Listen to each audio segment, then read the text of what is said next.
Le débrief de Marc Garcia qu'on retrouve chaque semaine, donc 19h de la place du village, notre page sport de cette semaine. Et pour nous en parler, on va justement accueillir Marc Garcia qui est avec nous, voilà, qui est juste à côté de nous. Bienvenue Marc, merci de nous rejoindre en direct depuis Megève, hein, c'est ça Marc? Ça roule, ça roule. On a eu des problèmes techniques. Ah oui, on Et a voilà, réussi quand même c'est à se connecter ce soir, hein. Pas évident, hein, c'est ça, les aléas. On a exact. réussi à avoir Marc parce qu'on a eu un peu du mal à le joindre et on a réussi quand même à joindre Marc. Bienvenue Marc, comme chaque semaine vous êtes avec nous justement pour nous parler de résultats sportifs, notamment surtout la glisse. Il y a pas mal d'actualités qui a eu lieu durant ce week-end et également aussi la semaine dernière. Exactement. Il y a un long, il y a un long processus puisqu'on s'était pas eu la semaine dernière. Oui, le ski alpin, les bosses, le championnat du monde junior, qu'est-ce qui est encore? Le biathlon, évidemment. Hmm. Oui, bah, et biathlon qui continue encore, hein. On peut voir également encore sur nos confrères de l'équipe. On va parler justement d'une petite vidéo également et puis des photos d'une jeune skieuse, justement, celle que vous entraînez, la petite japonaise. Qu'est-ce que vous voyez réservé là? La petite vidéo, regardez à côté de moi. Voilà. On va la voir justement sur le podium. Ouais, une petite japonaise Hélène Watanabe qui fait partie de l'équipe du Japon qui a pu faire ses premiers débuts cette année en Coupe du Monde. Enfin, déjà l'année dernière, pour une première Coupe du Monde, elle est pas mal tombée. Et puis, il y avait l'objectif de faire ce qu'on appelle les Far East Cup, les équivalents des Coupes d'Europe, mais du côté Asie. Hmm. L'objectif de la saison, c'était de gagner, en tout cas en slalom. Elle a gagné le classement général du slalom, mais aussi le classement général de toutes les disciplines confondues. Ce qui veut dire qu'elle a une place nominative l'année prochaine en Coupe du Monde. Et c'était pour moi, depuis les entraînements d'été et d'automne, l'objectif principal. Aujourd'hui, la cerise sur le gâteau, c'est qu'elle gagne du championnat japonais en slalom chez les femmes. Et en tout cas, eh ben c'est une belle réussite pour elle. Elle a 21 ans. En tout cas, l'objectif fixé, c'est pour 2030, essayer qu'elle soit Hmm. sur carrément les podiums en Coupe du Monde. Donc voilà. Mais en tout cas, je savoure avec elle et toute la famille, ses sponsors, ses partenaires, cette belle victoire sur ce Far East Cup sur le côté de l'Asie. Voilà, on peut la voir également en photo, bien, voilà, toute heureuse, hein. Justement, on peut voir, voilà, sur notre gauche. Voilà. Marc, vous savez combien d'années que vous l'entraînez justement? C'est une question que je voulais vous poser. Alors, Hélène, elle a commencé il y a très longtemps. Elle avait commencé avec le team Ancien Dynastar Japon et le team Swordmaster. On s'était retrouvés en Autriche et elle était très jeune. Elle avait 12-13 ans. Après, je l'ai pas vue pendant un certain nombre d'années.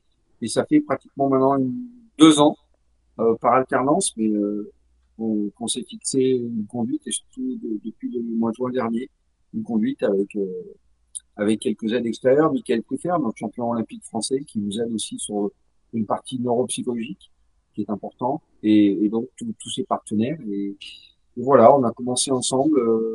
Elle s'est un peu démarquée de l'équipe japonaise, non sans mal. Et puis je suis là pour lui apporter, je dirais pas, j'ai pas de livre d'or, Hmm. l'expérience que moi j'ai eue. Et voilà, tout simplement. Et aujourd'hui, bah, elle en récolte les fruits. On en parlait tout à l'heure ensemble. Et elle était loin d'imaginer qu'elle allait pouvoir faire cette saison. Elle a fait les championnats du monde à- en Autriche. Elle fait 25e. Donc pour elle, c'est une magnifique saison. Et maintenant, ben, l'idée, c'est de savourer. Et puis en plus, après, de partir sur un nouveau programme d'entraînement pour l'année prochaine. Voilà, une belle réussite, une belle saison pour elle, hein, on peut dire.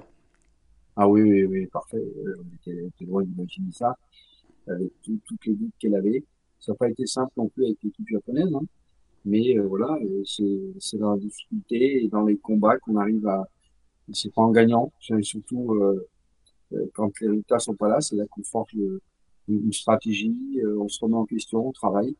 Et en tout cas, bravo à elle parce que c'est pas simple hein, pour une Oui, japonaise de j'imagine. pouvoir. Ouais, c'est pas simple. Hein, la culture Hmm. japonaise est une plus particulière. Oui, Dès le 19 mars, 20 mars, je serai au Japon. J'essaierai de vous faire beaucoup de reportages oui, pour vous voilà, expliquer, vous montrer justement. un peu le concept du sport au Japon, de la culture japonaise et puis des stations de sport d'hiver. Voilà, on ira au Japon justement avec Marc Garcia qui sera sur place et voilà, on pourra justement découvrir un peu le ski, hein, comment se pratique le ski là-bas est totalement différent, hein, par rapport ici en France. Complètement les infrastructures, le système qui est essentiellement tendance un peu autrichien depuis l'historique. Mais voilà, depuis 98, il y avait les Jeux Olympiques à Nagano. Il y a, il y a vraiment une perte importante de pratiquants de ski au Japon, Ah ce qui oui. est un paradoxe. Cette année, ils ont eu beaucoup de neige. Mm. Oui, Le Japon reste une destination essentiellement primée pour la poudreuse sur le domaine de Kaido. Et voilà. Donc, en tout cas, je vais essayer de vous faire découvrir un monde du soleil levant. voilà. Donc à la fin du mois, hein, donc on vous donne rendez-vous avec la place du village. Oh, bah, nous, on va se déplacer au Japon rien que pour vous, pour vous faire vivre justement et également aussi nous apprendre un peu le ski au Japon. Ça, c'est vraiment très intéressant. Et ça sera à suivre d'ici une quinzaine de jours à peu près. Oui, moi, je décolle le 19 mars. Donc, Le 19 mars, d'accord. ouais, 19 mars, j'arrive là-bas et je suis directement sur un événement Hmm. qui va porter mon nom, associé avec cette petite japonaise, Hélène Watanabe. Donc, voilà, on va essayer de profiter des bonnes conditions de neige là-bas et surtout de vous faire découvrir le backside, l'envers du décor des montagnes du ski au Japon. Voilà, on n'en dit pas plus, hein. On va quand même Non, garder tout ça pour quand vous serez au Japon, hein. Voilà, on essaiera avec les moyens donc de pouvoir suivre ça en direct avec Marc. Marc, on va parler également aussi de ski, notamment avec ces dates, des entraînements, des descentes des dames qui se déroulent demain, hein, le 12 mars.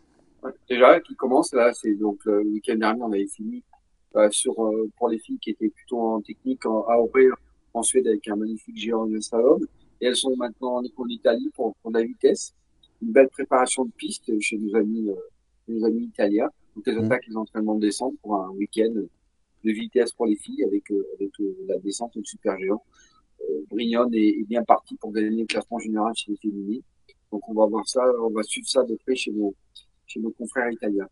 Voilà, là donc du 12 au 15 mars, également avec le Super G Dame le 15 mars, le 14 mars la descente Dame également, le 13 mars entraînement descente Dame, puis voilà l'entraînement descente Dame également demain, le 12 mars, on sera déjà le 12, et puis également la Norvège aussi.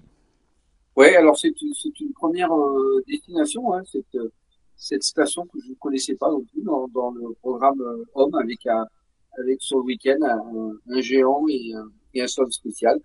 On va découvrir un peu cette nouvelle station en Norvège que, en tout cas, il n'y a jamais eu de Coupe du Monde là-bas de mémoire. Ça va être une grande première. On veille de voir nos Français en géant, mais aussi Clément Noël hein, qui est là pour essayer de gagner le classement général du slalom spécial. Donc on va voir tout ça de près Voilà, à ou de suivre. loin. Ouais, de Ouais. loin aussi également. Alors, vous nous envoyé justement une petite information tout à l'heure qui va apparaître à l'écran. Voilà, avec un scandale du saut à ski. La Norvège avoue avoir triché, dis donc. Alors ça, c'est une information Ouais, qu'on a su ça bah, il y a tout juste une heure, hein.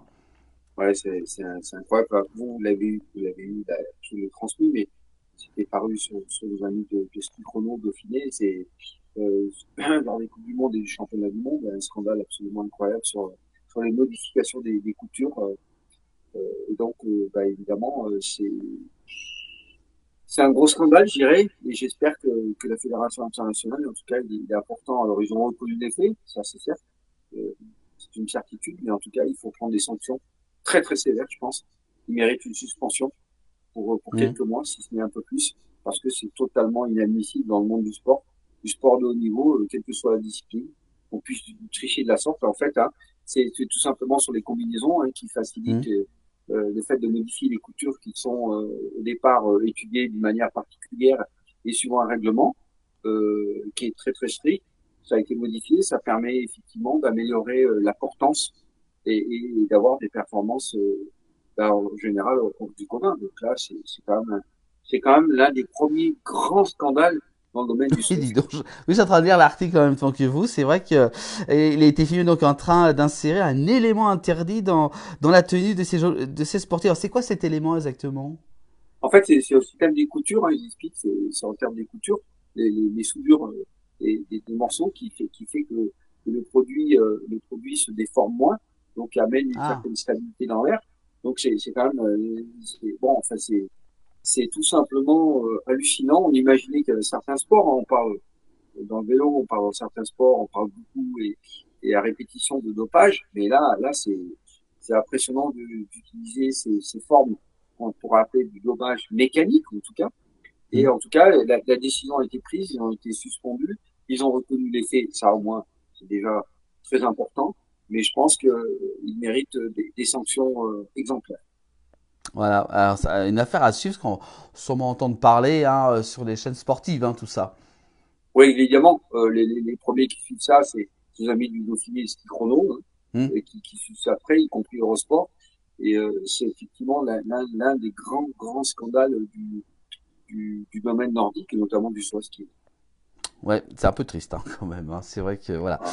voilà une affaire à suivre. Voilà, avec Marc. Hein, dès que vous avez un peu plus d'infos, ben, on reviendra dessus hein, dans nos prochaines éditions du débrief. Enfin, voilà, merci Marc pour ces éclaircies. Hein. Je voulais un peu plus savoir justement sur ce genre de dossier assez brûlant. On va continuer, Marc, avec également des questions. Est-ce que Ah, vous avez d'autres résultats juste avant de parler des questions? ouais, le résultat, alors carrément, moi Oui.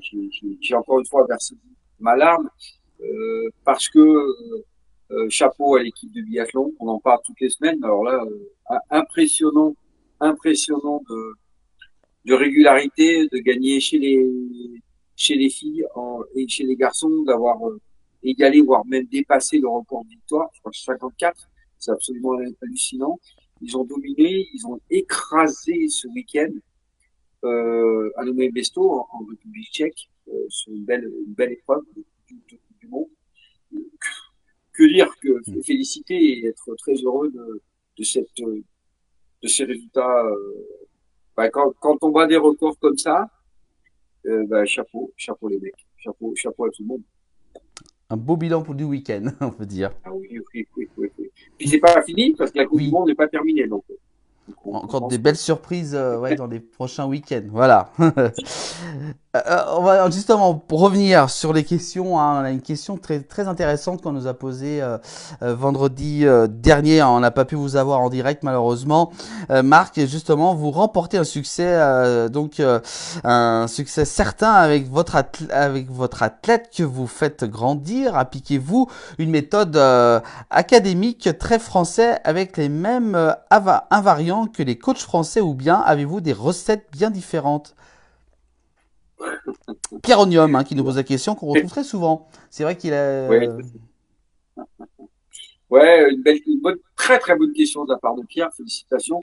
très Alors, cherché. depuis tout petit, pour tout vous expliquer, Johan et aux spectateurs, je n'ai absolument pas l'esprit grégaire. Ça, Ah, ça c'est c'est déjà bien. ancré en moi. Donc, ça vous donne déjà à peu près une base. Hmm. Ce n'est pas parce que, alors évidemment, que j'ai grandi dans un système français, j'ai eu la chance d'être en équipe de France, déjà, avant d'avoir des titres mondiaux, et j'ai grandi dans un système français, mais j'ai toujours été, euh, encore une fois, j'ai jamais eu la notion de suivre tout le monde pour avoir l'idée de suivre tout le monde. Si les choses sont bonnes, elles sont très bonnes, et Hmm. j'ai souvent l'idée d'être critique, et ce qui m'a posé de réels problèmes au sein de l'équipe de France de ski. Donc évidemment que on a tous nos recettes différentes, hein, on le voit dans toutes les disciplines, dans tous les sports. Chacun a un vécu, a un passé et une formation. Donc moi j'essaye, bah, en tout cas de ce que moi j'ai souffert, ou en tout cas qui a pu être bon, et ben d'essayer de le reproduire, en tout cas d'en tirer des expériences pour mes athlètes, ce qui est le cas avec Hélène Watanabe. Et donc effectivement, même s'il y a un fondement français, une méthode française, chose français, c'est pas pour autant que je vais suivre à la lettre ce type de programme, parce que j'ai mon expérience personnelle, que j'ai vécu longtemps au Japon d'ailleurs, et c'est tout. Donc on n'a pas de livre d'or, chaque entraîneur amène une philosophie, en tout cas un concept, une façon de travailler, tant au niveau technique que mental et physique. Et donc, pour répondre à Pierre, Hmm. effectivement, je ne suis pas quelqu'un qui va valider nécessairement des invariants qui sont plutôt très spécifiques et très théoriques. J'ai souvent du mal avec la théorie d'ailleurs. Et moi, ce qui m'intéresse, c'est le résultat du terrain, en tout cas la sensation. Voilà, donc j'espère que j'ai été clair dans cette réponse, Johan. Très clair, voilà, hein, une bonne question. Hein, voilà, Pierre Onium qu'on retrouve très souvent. C'est un passionné de ski, hein, Pierre, hein, je pense. Oui, oui, complètement, complètement. Il a ses filles depuis petit, il est passionné. Moi, j'ai eu la chance de faire partie du ski club de Barcelonnette, je vous en ai parlé un petit peu avant lui. Il arrivait d'une ville de Marseille et il a intégré, il a fait du sport au travers du ski club de Barcelonnette et c'est un passionné de ski, puisqu'il travaille aussi pour la société Lyonnais, on cite souvent. Donc voilà, en tout cas, c'est une question effectivement très intéressante. Alors, il a parlé des invariants parce que Hmm. en France, mon ami Pascal Sylvestre s'occupe du comité de Savoie. Effectivement, il essaie de mettre en place ce qu'ils appellent des invariants pour que l'ensemble des, des, des entraîneurs du comité de Savoie, notamment, puissent avoir à peu près le même discours. Donc, on a un peu tendance à pouvoir amener certaines idées qui à mon avis, sont très, très intéressantes et valables.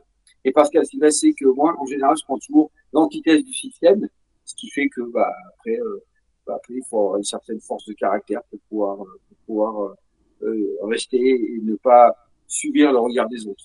Voilà, ça c'est sûr, c'est vrai. Tout à fait raison. Voilà pour cette réponse à Pierre. Hein, voilà, une question vraiment très intéressante. Marc, quelques petites infos pour les prochains jours au niveau de la glisse. Pour les infos, c'est qu'ils annoncent, vous avez vu, hein, il y a eu beaucoup de neige dans le Alpes du Sud Oui, et un retour de neige. tant mieux. Encore une fois, là, les vacances sont plus ou moins terminées. Les infos, c'est toujours, on voit tous les jours, hein, Johan. On Hmm, voit tous les c'est vrai. jours On en dans a la parlé. presse Ouais. Hmm. locale ou même internationale des comportements, des accidents graves, voire même des décès.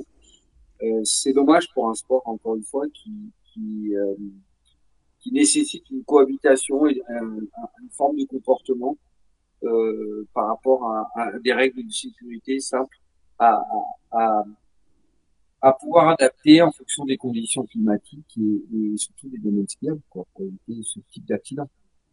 Voilà, donc soyez prudents sur les pistes et évitez, même, on va dire, faites pas du tout d'hors piste, on peut le dire. Hein. Ah ben là, avec les chutes qu'il y a eu il y a pas Ouais. longtemps, enfin en tout cas hier et avant-hier dans les Alpes du Sud, je vois pas comment les mecs, en tout cas les skieurs peuvent se permettre de partir hors piste, sachant que ça vient de tomber, effectivement, vous avez un 30, 40, 50 centimètres de poudreuse. Il faut avoir une connaissance, certes, du domaine euh, skiable, mais en même temps des conditions climatiques, en tout cas des formations de cumul de neige, et surtout avec des équipements, encore une fois, l'équipement qui est le harval, la sonde, non, voire même les airbags aujourd'hui, faut être clair là-dessus, c'est pas ça qui va nécessairement vous permettre de vous sauver. En tout cas, euh, la, la précaution, c'est toujours, il vaut mieux dire non que dire oui. La vigilance absolue pour éviter les catastrophes. D'accord. Bah merci beaucoup C'est, Marc pour. Oui, dites-moi. c'est pas le but de notre sport, Johan, quand même. Non, non, non, bah non, heureusement. Heureusement, heureusement. Voilà, merci Marc pour toutes ces infos. Quelques infos avant de se quitter. Non, si ce n'est que j'attendais d'autres questions de la part de Pierre ou d'autres, en tout Bah cas. Pierre il n'est pas Donc, là. Hein, ouais, il a ouais. disparu. Il a disparu. Il Bon, a, c'est pas grave. voilà, ouais, il a posé une question, mais il reviendra sûrement dans les. Ça, il est reparti de l'autre côté.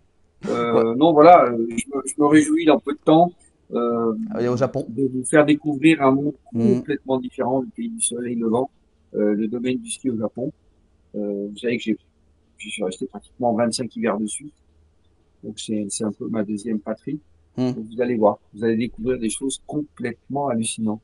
Voilà, vous nous direz tout ça. Et puis vous y restez combien de temps Oh, je pense après, je rentre le 8 avril, pratiquement 15 jours, 3 semaines, quoi. En Ah, bah fait, voilà, ouais. il y a un événement. Après, pour tout vous expliquer, le premier événement, quand je vais arriver, je serai avec la petite japonaise et la semaine suivante, on va travailler déjà sur les programmations, sur les sensations, travailler sur les nouveaux gammes de ski qui sont proposées, nouvelles formes de chaussures de ski Hmm. aussi.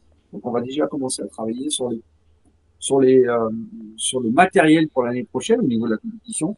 Et en général, c'est ce que font tous les meilleurs au monde. C'est qu'en fin de saison, comme les conditions en général sont bonnes, on travaille déjà sur la sensation et travailler sur les nouvelles formes de ski, les nouvelles codes de ski, Hmm. de plaques, de différentes choses. Et donc, on va essentiellement travailler déjà ça avant d'aller retravailler ce qu'on appelle, nous, les fondamentaux. Voilà, on verra tout ça ici dans le 19h et en direct. Attention, hein, chez nous c'est du 100% direct, il n'y a pas de léger différé de direct de 10 minutes, nous c'est vraiment du 100%. Il est 20h02 pour vous dire, en ce mardi 11 mars. Voilà. Merci Marc, on a quand même réussi à avoir Marc aujourd'hui, hein, malgré nos soucis techniques. On se retrouve la semaine prochaine ou peut-être dans les jours prochains pour d'autres Oui, rendez-vous avant que je parte, sportifs. effectivement, puisqu'il y a encore Mmh. un week-end dans toutes les disciplines, euh, donc on va essayer avant que je parte au Japon, on va analyser le week-end qui arrive, évidemment, euh, avec nos Français. Et puis, ah oui, j'ai oublié de dire, c'est Mmh. qu'Odermatt, c'est les garçons, et ben il a encore gagné, je crois que c'est le quatrième globe ou le cinquième globe de classement général. Donc bravo à cette équipe suisse et à Odermatt qui est déjà Et Suisse, hein. sûr d'avoir le bon globe, ce qu'on appelle le classement général. Donc félicitations à nos amis suisses, évidemment. Bon, voilà. Bravo, et Suisse, on a beaucoup parlé hein, dans 19h. Voilà.